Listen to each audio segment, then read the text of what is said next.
नमस्कार दोस्तों, मैं अनिल कुमार शर्मा आपका स्वागत करता हूं Anil Sharma GB YouTube channel पर। अगर आप मेरे इस चैनल अनिल शर्मा जीबी पर नए हों तो आपसे आग्रह है, आपसे निवेदन है कि आप मेरे इस चैनल अनिल शर्मा जीबी को सब्सक्राइब कर लें ताकि मेरे द्वारा जो भी वीडियो बनाई जाए उसका नोटिफिकेशन आपके पास सबसे पहले पहुँचे और आप मेरे वीडियो को देख सकें।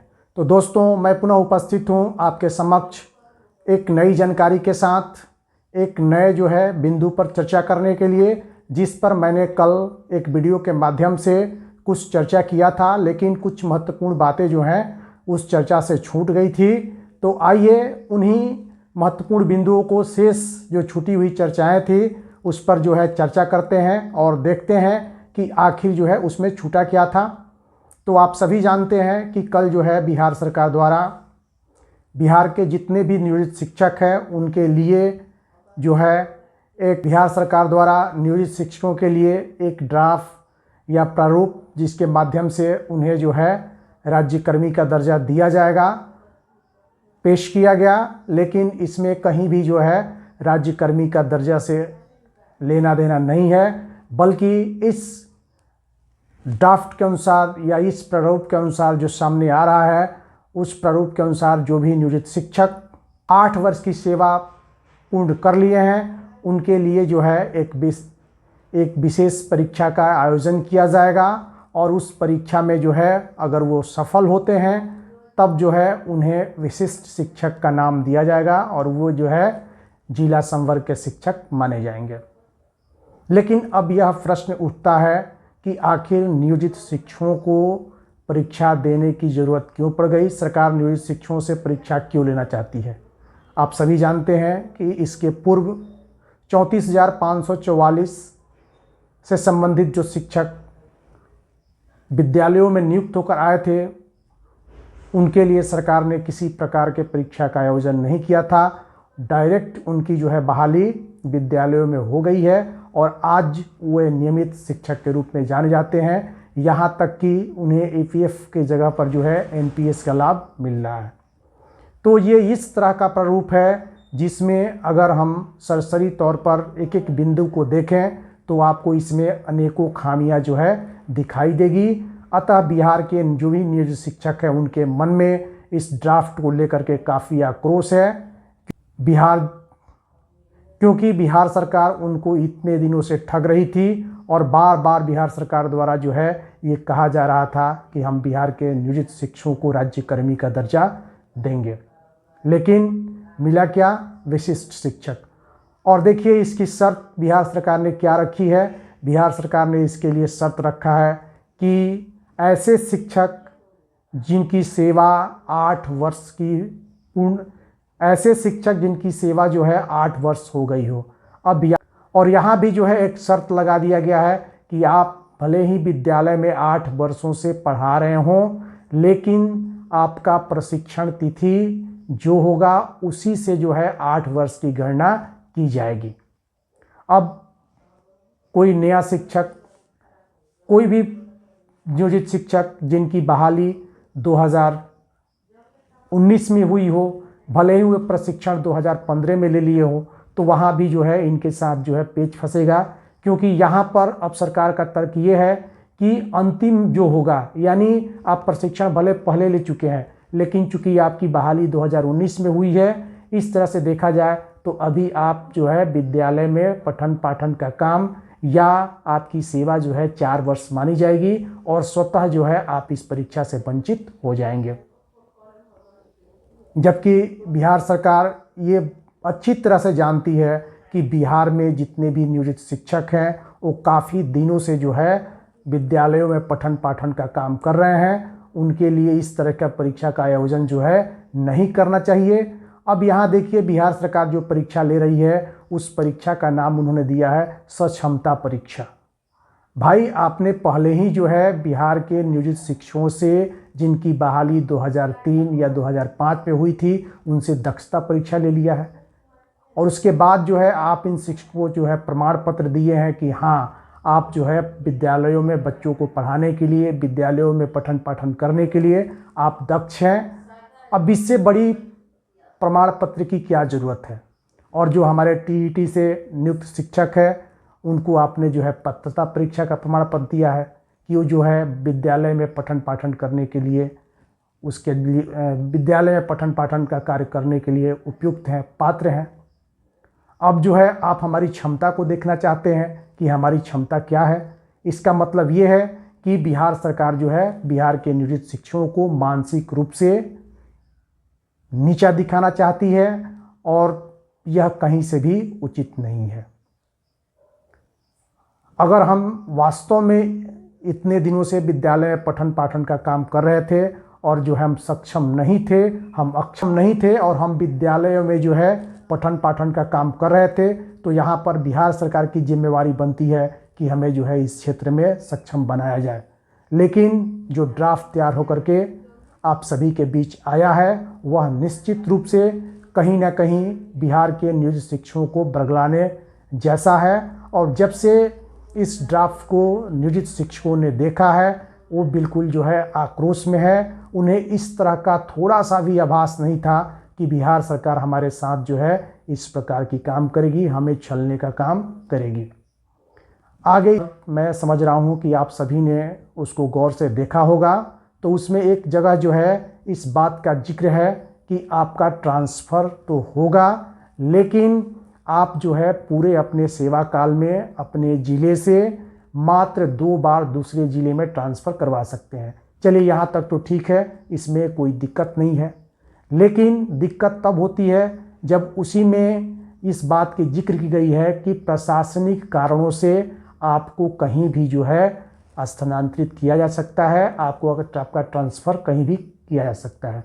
अब यहाँ पर जो है देखने वाली ये बात है कि इसके पूर्व या फिर जो है 34,540 वाले जो भी शिक्षक हैं उनकी जो है ट्रांसफ़र स्वैच्छिक होती थी। अगर वे चाहते थे तो उनका ट्रांसफ़र होता था और नहीं चाहते थे तो उनका ट्रांसफ़र जो है नहीं होता था। वो जिस विद्यालय में पठन पाठन का काम कर रहे हैं उसी विद्यालय में जो है वो पठन पाठन का काम करते थे।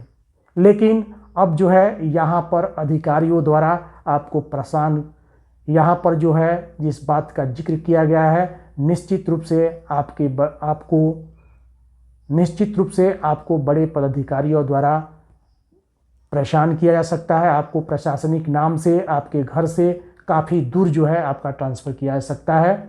अब बताइए इतने कम वेतन में अगर आप अपने घर को छोड़ करके 15 किलोमीटर 20 किलोमीटर दूर जो है अपने परिवार से अलग रहेंगे तो आपकी मनोदशा क्या होगी। तो निश्चित रूप से बिहार के जो भी नियोजित शिक्षक हैं उनको इस बात पर भी जो है आपत्ति दर्ज करवानी चाहिए कि हमारा भी जो है स्थानांतरण का जो प्रक्रिया है वो स्वैच्छिक होना चाहिए। हम जो है किसी प्रशासनिक दबाव में आ करके हमारा ट्रांसफ़र जो है हम नहीं करवाएंगे, हमारा ट्रांसफ़र जो है नहीं होगा।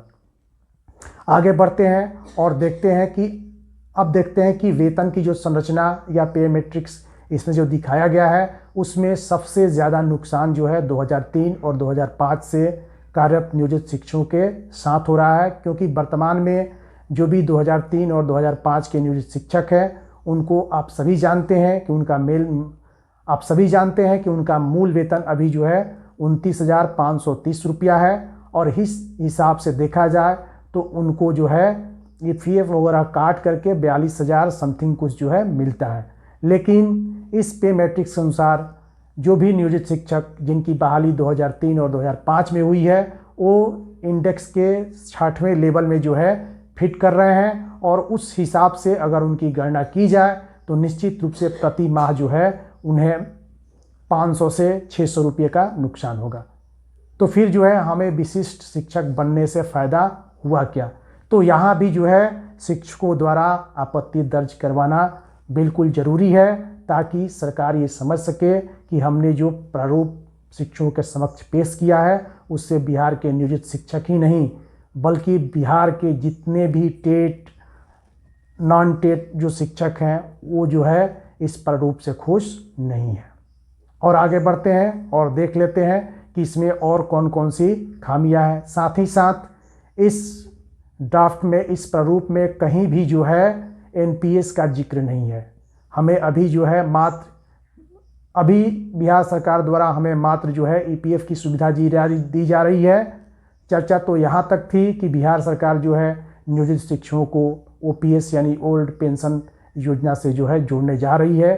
तो ओल्ड पेंशन योजना तो छोड़ दीजिए, इसमें कहीं भी जो है एनपीएस का भी जिक्र नहीं है, जो कि इस प्रारूप की सबसे बड़ी खामी है। साथ ही साथ इसमें जो है अर्जित अवकाश, जो नियमित शिक्षक हैं उनके द्वारा अपने सेवा काल में जो भी अर्जित अवकाश होता है उसको जोड़ करके उनको जो है अंत में पैसे का भुगतान किया जाता है। तो इस प्रकार से इसमें जो है ईएल यानी अर्निंग लीव का भी जो है कोई प्रावधान नहीं है और नहीं इसमें कहीं ग्रेच्युइटी का भी जिक्र किया गया है। तो इस प्रकार से अगर देखें तो इस ड्राफ्ट में, इस प्रारूप में बहुत सारी खामियां हैं। हमें इस पर जो है बिल्कुल सजग होकर के आपत्ति दर्ज कराना चाहिए। बिहार के जितने भी नियोजित शिक्षक हैं, आप ये मत समझिए कि किसी दूसरे शिक्षक द्वारा जो है इस पर आपत्ति दर्ज करा दी जाएगी। आपको यहाँ पर जो है बिल्कुल सजग रहना पड़ेगा और बिहार के 4.5 लाख नियोजित शिक्षक निश्चित रूप से अपने तरफ से जो माध्यमिक शिक्षा निदेशक का वेबसाइट नंबर दिया गया है उस पर जो भी आपको खामियां इस ड्राफ्ट में लग रही है उस पर आपको आपत्ति दर्ज कराने की ज़रूरत है। तभी आपको जो है किसी तरह का फ़ायदा जो है प्राप्त हो सकता है जो आपके हित में हो। अन्यथा अगर आपने जो है आपत्ति दर्ज कराने में कंजूसी बरती या लापरवाही बरती तो निश्चित रूप से आपको जो है विशिष्ट शिक्षक का दर्जा तो मिलेगा, लेकिन उससे आपको कोई फ़ायदा नहीं होने वाला है। सबसे जो आपत्तिजनक बात है या जिस पे सबसे ज़्यादा जो है आपत्ति दर्ज कराने की बात है वह यह है कि आप सरकार के सामने आपत्ति दर्ज कराइए कि हम किसी भी तरीके के परीक्षा का जो है बहिष्कार करते हैं, क्योंकि इस प्रारूप के अनुसार बिहार सरकार प्रति वर्ष जो है परीक्षा का आयोजन करेगी और आपको उस परीक्षा में बैठने के बाद ही आपको विशिष्ट शिक्षक जो है बनाया जाएगा। अब आप ये बताइए कि अगर आप इस परीक्षा के माध्यम से विशिष्ट शिक्षक बनते हैं तो आप विद्यालय में बच्चों को पढ़ाएंगे या फिर जो है आप परीक्षा की तैयारी करेंगे। अगर आप प्रथम बार में जो है असफल हो जाते हैं तो फिर जो है आप दूसरे साल के लिए अपनी तैयारी करेंगे। इस प्रकार से विद्यालय का जो पठन पाठन का वातावरण है वो निश्चित रूप से प्रभावित होगा, क्योंकि वहाँ पर शिक्षक जो है बच्चे के भविष्य में, क्योंकि जब ऐसी स्थिति आएगी तो शिक्षक अपने भविष्य के बारे में सोचेगा न कि बच्चों के भविष्य के बारे में। तो सरकार को इस पर भी ध्यान देना चाहिए कि उनसे किसी प्रकार का जो है परीक्षा न लिए जाए, क्योंकि ये शिक्षक जो है पूर्व से ही अनुभवी है। इन्होंने जो है सरकार के द्वारा आयोजित जो भी परीक्षाएं हैं उसमें सम्मिलित होकर के सफलता प्राप्त की है और जो है अब उनके द्वारा किसी प्रकार की परीक्षा लेना, बिहार सरकार के किसी प्रकार की परीक्षा लेना उनके साथ जो है नाइंसाफ़ी होगी। तो दोस्तों, आशा करता हूं कि आप निश्चित रूप से बिहार सरकार द्वारा जो प्रारूप आपके सामने आया है उसका जो है आप गहन अध्ययन करेंगे और अधिक से अधिक संख्या में जो है इस पर आपत्ति दर्ज कराएंगे। मैं आपको यहाँ बता दूं कि आपत्ति दर्ज करने का समय जो है मात्र 1 सप्ताह है। आप जो है इस बात को कल कर देंगे या परसों कर देंगे इस रूप में मत देखिए। आप तुरंत जो है इस पर आपत्ति दर्ज कराइए ताकि सरकार को भी ये एहसास हो जाए कि जो हमने प्रारूप नियोजित शिक्षकों के बीच लाया है उससे नियोजित शिक्षक जो है खुश नहीं है। अगर ये मैसेज सरकार के पास ज़्यादा से ज़्यादा पहुँचेगा तो निश्चित रूप से सरकार के ऊपर जो है दबाव बनाएगा और सरकार जो है इस प्रारूप में परिवर्तन करने के लिए बाध्य हो जाएगी, मजबूर हो जाएगी। और मैं आपको यहाँ बताता चलूँ कि इस प्रारूप से सिर्फ नियोजित शिक्षक ही नहीं बल्कि बिहार के जितने भी संगठन के नेतृत्व करता हैं उनके द्वारा भी जो है तरह तरह की बातें सामने आ रही है। वो भी जो है इस प्रारूप से संतुष्ट नहीं है।